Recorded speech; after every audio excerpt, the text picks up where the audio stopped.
around, look around, stand up. I want you to see each other. Take a look at each other. Take a look at each other. You know that you'll be taking an opportunity to turn your cell phones off, right? You see each other? Good evening. My name is PJ Simon. I'm the Academic Outreach Manager for the Dupont Company. I'm fortunate to have as my territory, if you would, the entire United States.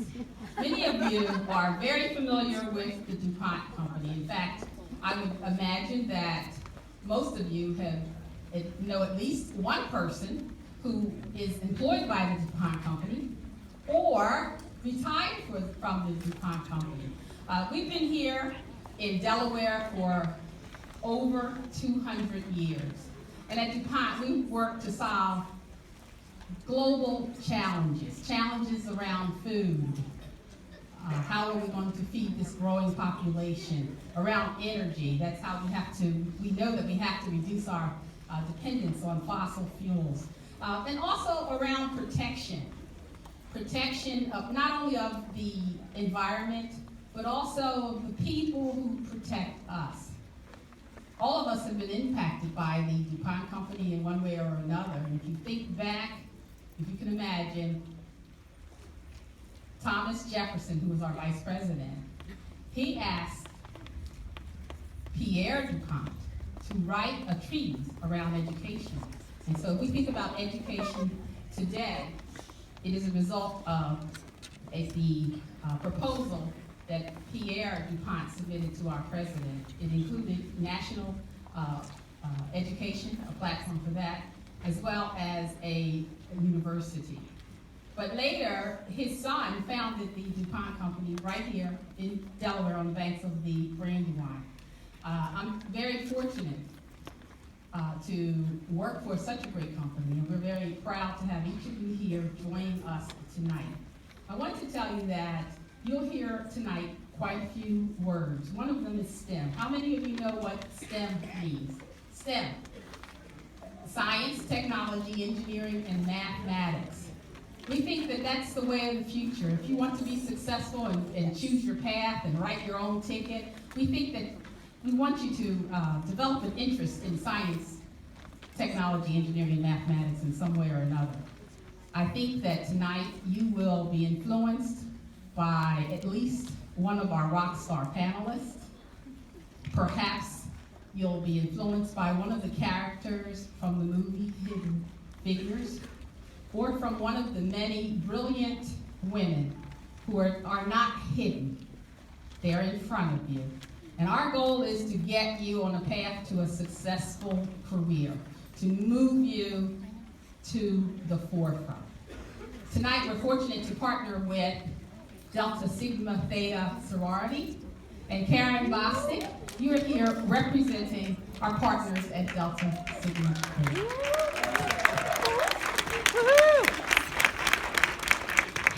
Good evening, ladies and gentlemen, and everyone else who's gathered here today.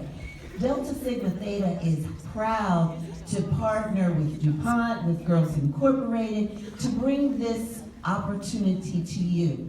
We have as a significant focus area in our educational curriculum for Delta, STEM, science, technology, engineering, and math.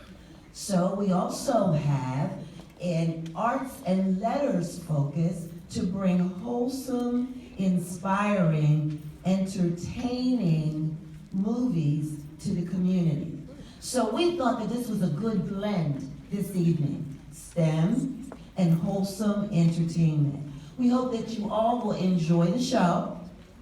Think about it. Think about how it could impact your lives. And remember that science, technology, engineering, and math is the way to go. Thank you.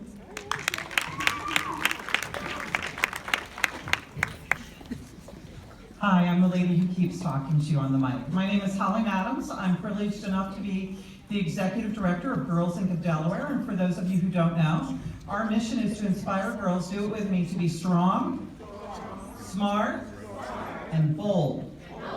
We want girls to grow up physically healthy and be able to, make good decisions. We want them to be smart, well-educated, and able to be successful. And then, of course, we want girls to be able to speak up for themselves and the needs of others. A girl from our programs recently shared that Girls Inc. saw potential in me I never knew about myself.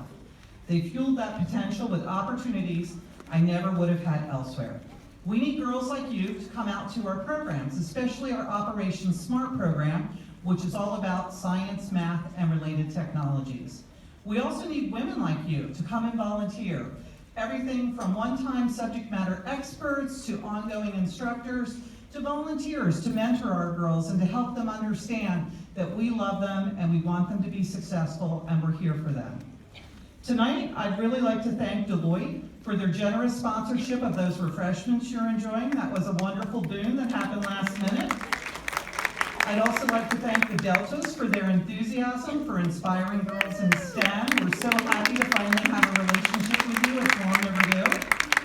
And finally, I'd like to thank Dupont and especially PJ Simon for her amazing work to help us bring this all together. PJ, we have a very small token for you.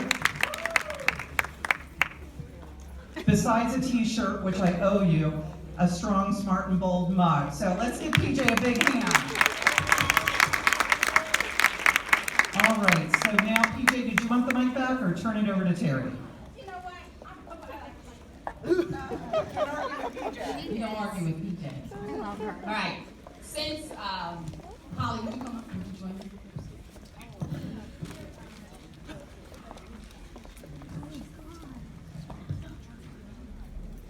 Well, I like small gifts, and I also like big checks.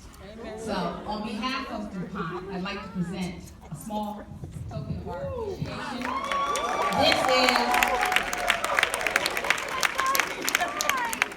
This is specifically for Operation SMART. And if I recall correctly, Operation SMART is science, mathematics, and relevant technology. She's good. I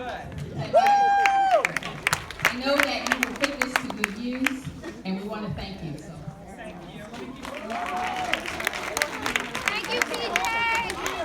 We've got a lot more money to do programs, so I hope you'll be coming to our website and calling us and coming to our site at 15th and Walnut. Also, in the back of your programs, I want you to save the date. And that date is February the 25th. Is it in the back? I think it's in the back. You'll see an ad. It's called Engineering Your Tomorrow. It's the 25th. Is it in the back? And it says, join us for a day of exploration. I want you all to be my personal guest at Conrad School of Sciences. What I'm going to do, if you let us know that you were here for the Hidden Figures premiere, we'll waive the registration fee. I want you to get engaged with science. We're going to have you interact with STEM professionals from Dupont and from around the Delaware Valley. It's a day of fun. Sometimes they make lipstick, blush, but they also do robotics and all kinds of fun things. For you parents, how many parents or guardians do we have? Please join us also. Register with your students because there are panel discussions and there's a pathway for parents to encourage you, to encourage your girls to be strong, smart, and bold, and to pursue a career in science, technology, and engineering. Okay? Now, I know that we are running late. I have one more thing. Teri, her bio, in fact, all of our panelists, their bio is included in the program brochure. So, Teri, you can read all about these phenomenal women at your leisure. But what I'd like Teri to do is to think of the turning point, something that changed your trajectory, something that launched you into a career in science, actually in chemistry. That one thing, the one thing that you knew that you were born to do, and that's what you want to share with me, share with our girls. Okay. Okay? So thank you. Come with me. I'm going to bring the whole panel with me. Bring So this is an impromptu question as we sit down, right? And so actually the turning point for me, initially I was traveling through a storm cloud. I was about 12 years old in a mentee position, and I said, wow, either I'm going to die right now because it's thundering and lightning and I'm flying through it, or I need to understand how to get out of it. And so that led me to be actually an atmospheric chemist as an undergraduate, analytical chemist, nuclear chemistry. But that's when I figured it out. I was so scared I had to figure out how to get out of there. So that was it. That was it. So I am excited about being here with you tonight. This is one of those premier moments where you have history and the arts and STEM converging. And what you'll hear tonight from this phenomenal panel is both what we think are personal stories about what it takes to be women, what it takes to be professionals, what it takes in terms of STEM taking you to places you never imagined. So, first of all, we will have hopefully a moment at the end. We're going to manage the time for questions. And so start thinking now what questions or what thoughts come to mind. So we'll open that up very shortly. So I'll start with brief introductions, and I'll start with you, Stephanie. Good evening. My name is Stephanie Wright, and I am the president and CEO of the Delaware Aerospace Education Foundation and the director of the Delaware Aerospace Academy, and I love what I'm doing. Hold it really close. Did you hear me? Did anyone hear me? Okay, move on. Good evening. My name is Mariella, Juhasz, and I am a chemical engineer. I work for Dupont, and I work with R&D teams to guide research efforts towards commercialization of new products, and it's a lot of fun. Good evening. My name is Velda Jones-Potter, and I'm a civil engineer, but I am the city treasurer for the city of Wilmington. So go into that, civil engineer and treasurer. We'll talk more about it. Good evening, everyone. Can you hear me? Yeah. Right up like that. Can you hear me now? Yeah. I like that. Can you hear me now? I have this thing. I was thinking about how I would introduce myself to you. And there's a poem by Langston Hughes, and it's called Mother to Son. And I'm not going to do the whole poem, but it really tells my life story. It says, life for me ain't been no crystal stair. It's had tacks in it and splinters and boards all torn up. All the time, baby, I've been a-climbing and reaching, landing. And that basically sums up my story. I'm from the deep south, the woods of Georgia, if you will. And we were poor. How many of you know what poor is? It's not poor, we were poor. And so now I see myself that God has done amazing things in my life.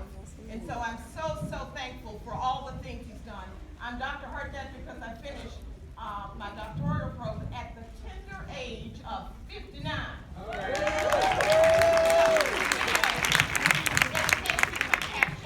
Math is my major, and that's who I am. So what you just heard is that STEM can take you anywhere. So we have on the panel women who have pursued the traditional STEM paths, either in engineering or the sciences, but they're doing amazing things in amazing places. Everything from public office and serving as a public servant in the city of Wilmington to actually someone who's gone from a finance in corporate America to education. So first question I would pose, what inspired or motivated your interest in STEM, particularly as a career path? So I'll start with the Honorable Velda Jones-Potter. Well, it started with just the love of math. From as far back as I can remember as a kid, I just loved math. I loved numbers. I just loved math. And it came easy for me. She's not in this room, but I had the real distinct, gratitude of having an educator in my life, Marion Gibbs.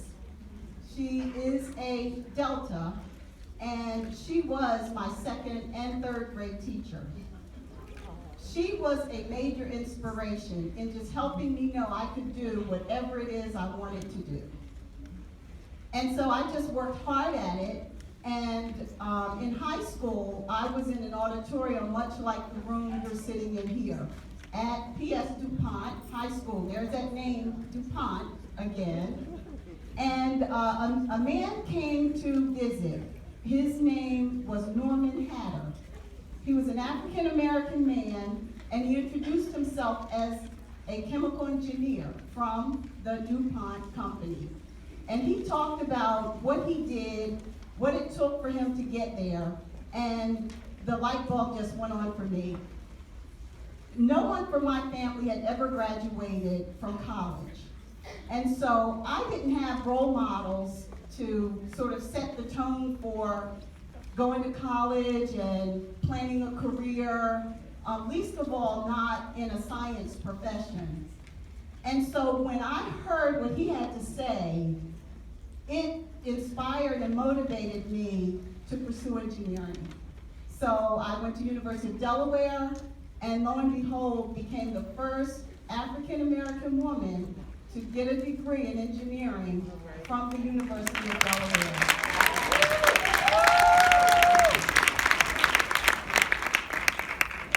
Any of you know FAME, a program called FAME? Anybody in here a part of it? Okay, so check it out and become a part of FAME if you have any interest in science, engineering, and math. I was one of 5 students who was really totally blessed with the opportunity to be the first FAME class ever. And since then, there have been more than 5,000 young people come through the FAME program to become scientists, engineers, and mathematicians. So the inspiration was love of math, a teacher who believed in me, and a professional who cared enough to come and tell me what he did and how I could do it. You guys can do it too. Okay, I'll go next. And I guess where I started out was as a music teacher, and I did that for quite a bit of my career. Then I quickly got involved in the Teacher in Space program with Krista McAuliffe and Barbara Morgan. And after that, it changed my life. You're all very young, but some of you will remember the Challenger and the tragedy that occurred some years ago on January 28, 1986. In any case, it changed my life, and my father had been a chemist, and I decided that I was going to move into aerospace, and for the last number of years, I have done STEM teaching, applied learning, if you will, science, technology, engineering, and mathematics in many, many ways, with field trips for schools, with the Delaware Aerospace Academy, with programs, astronomy, you name it. Earth and space science is where we are. And for all of you in the room, I would like to just say that I was inspired by a tragedy that led me to step out and do something and become the Director of Aerospace Education for the state of Delaware. And over the years, I've had great contact with Dupont and with Girls Inc. and with many, many agencies. So, one more question. What unique challenges have you encountered as a woman professional in STEM, and how did you deal with it? Can I ask you, Sharon, to take that? Oh, sure. The one word that I think about when I think about something that was unique, and perhaps it's not as, is this better? Yeah. Oh, I can hear it. Oh. There's a word called loneliness. STEM is the field where it's pretty man-dominated.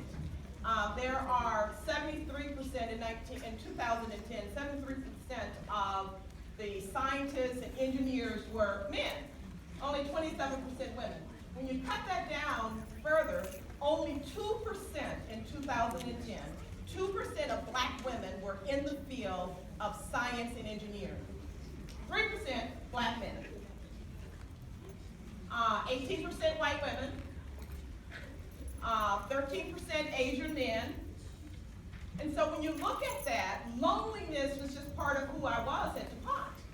As a finance director, I was the first African-American woman to lead a financial team of 50-odd folks, $1.5 billion in revenue.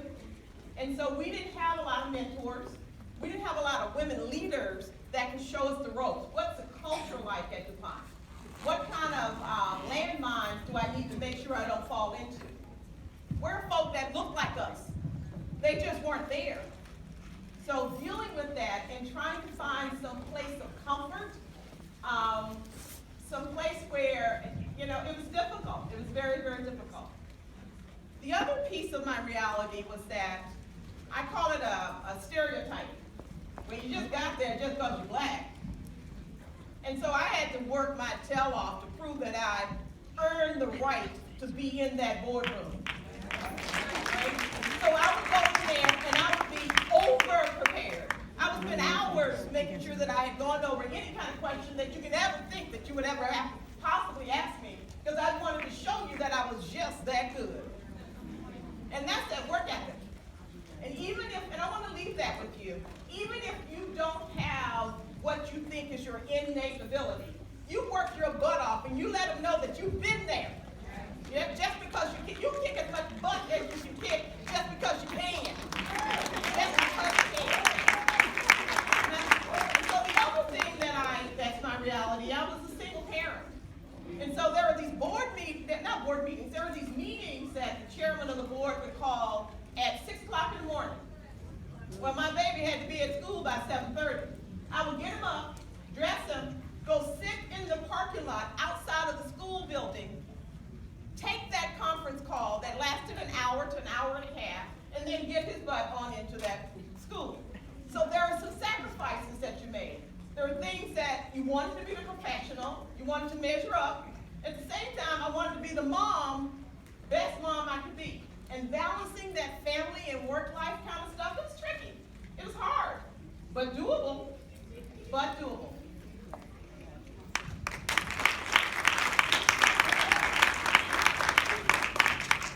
So in my experience, I have been lucky that a lot of women have fought for equal rights at the workplace, and the way that Dupont is now and throughout my career has been that it has been a very supportive company, and I really haven't felt different because I was a woman. I felt a little bit lonely because still only about 15-20% of the engineers are females. I have had to learn to think how males think, how to conduct myself in a male environment.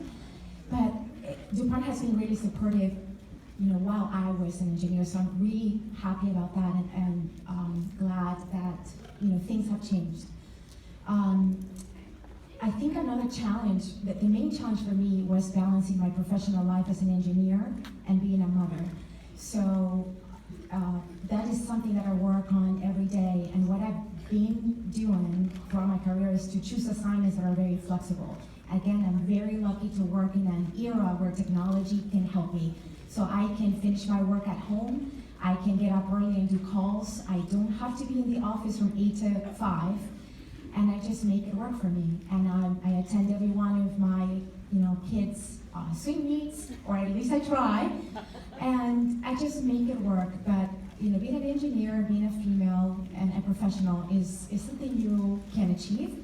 It's hard, but if I can do it, any one of you can also.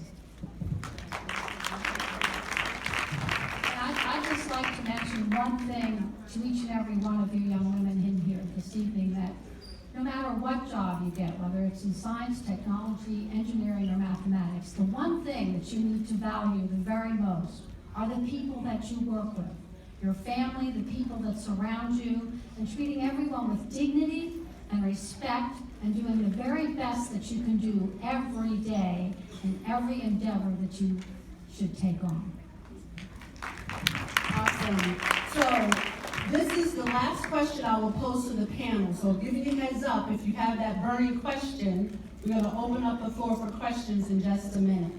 And I think that Stephanie just gave us a fantastic segue into the question, what single message or word of advice would you offer to these young ladies considering a pathway in STEM?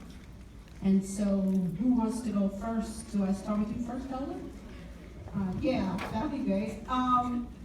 So I guess my word of advice would be, you can't go wrong.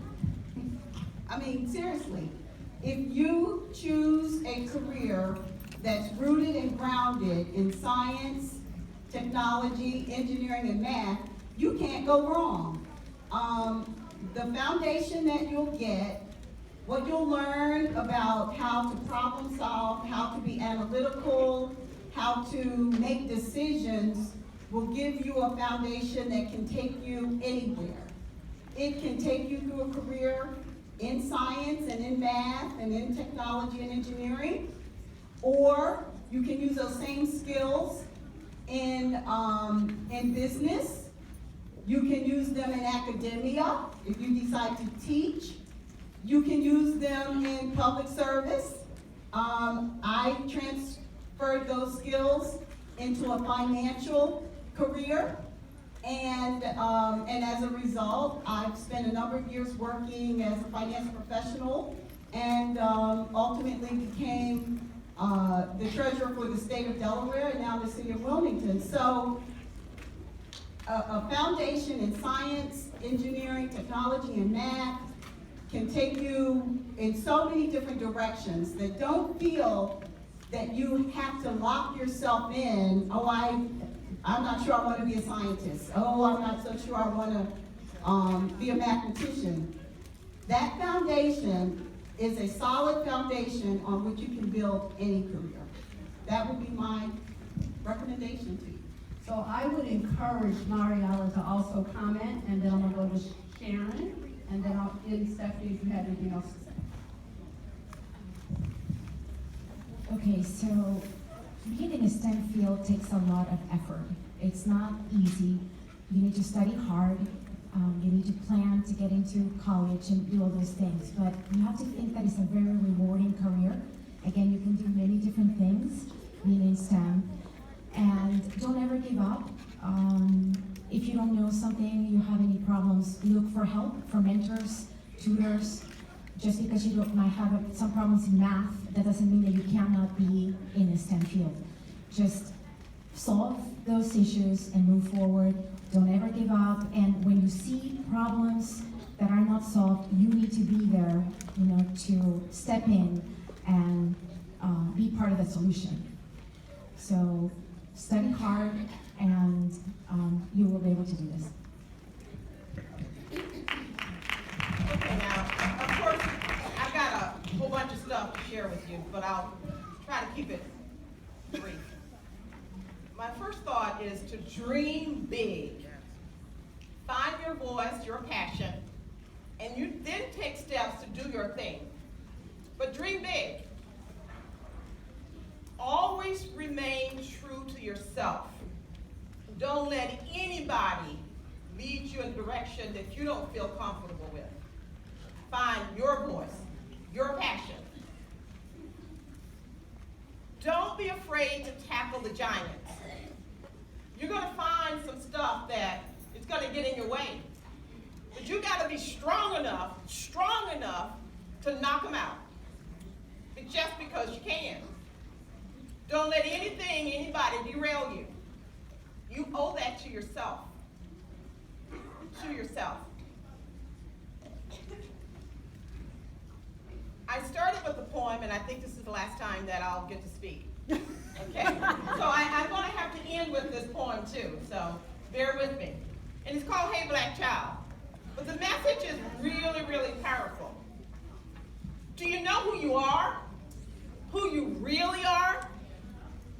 Do you know that you're strong? I mean really strong. Do you know that you can do what you want to do, to try to do what you can do? Be what you can be. Learn what you must learn. Do what you can do. And tomorrow, your nation will be what you want it to be. That's by Perkins. And I'll leave you with that thought. So I would say that that's not only a message for the black child, but every child, and particularly us women. So we're gonna open it up for questions. I don't know if I see a hand up yet. I do see a hand up. Absolutely. We must have one more hand up. We see one. There's another one. And where's that other one? Right here. Anybody else with a question? The first row. First row. Oh, right here? So we have 2 or 3. Okay. Stand.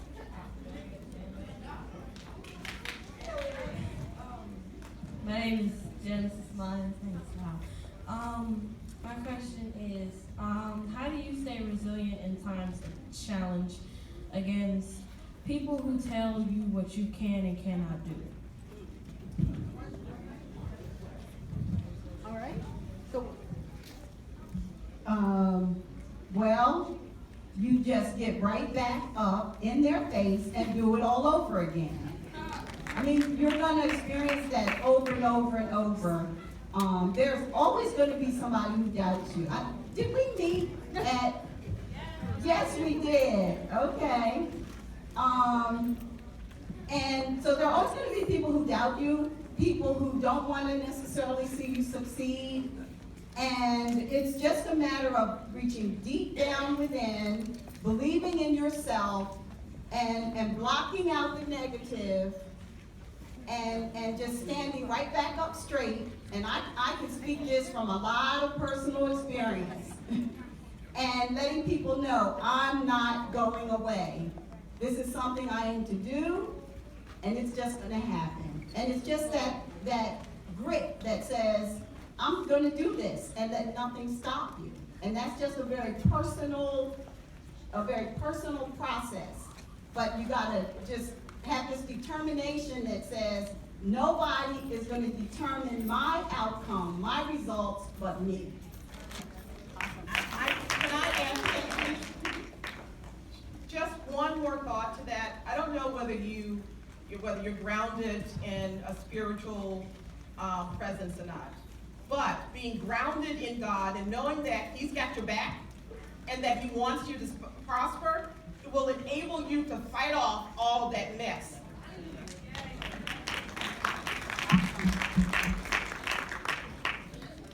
can you stand up, please? I'm Lily Gessner. Has there ever been a time in your life where you thought that you want to back down?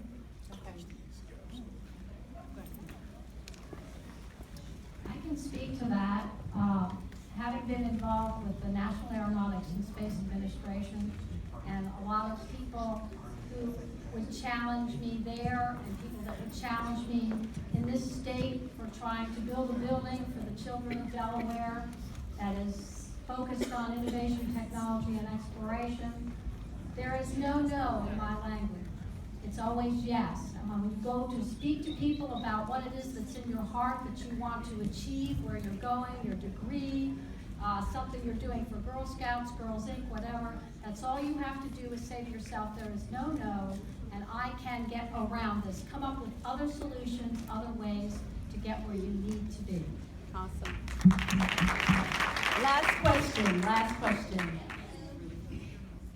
I'm Ebony, and I want to know, is your program just for like engineering, math, and all that? Oh, Well, I guess that's one for me. No, Girls Inc. does far more than science, technology, engineering, and math. We have a whole host of programs. We offer after-school programs. We're getting into some evening and weekend programs, and we offer summer day camp programs as well. We serve girls ages 6 to 18. We're serving the most girls right now between the ages of 6 and 12, but we're about to start a Girls with Code project sponsored by the Google Corporation. So we've got lots of opportunities. And certainly if there were a group of girls who don't have a Girls Inc. program at their school and want us to come in, we could do that, as long as your school agrees, which most of them do. And certainly if there's a community organization or somewhere else where you want to get a Girls Inc. program started, we'd love your help in getting through the door. all right. Let's give a round of applause. And let's just give yourselves a round of applause because you have been fantastic, fantastic. So we have one act. We're about to start the movie, and there are people who need to come in. So if you're in a seat and there's a seat next to you, we ask you to squeeze in.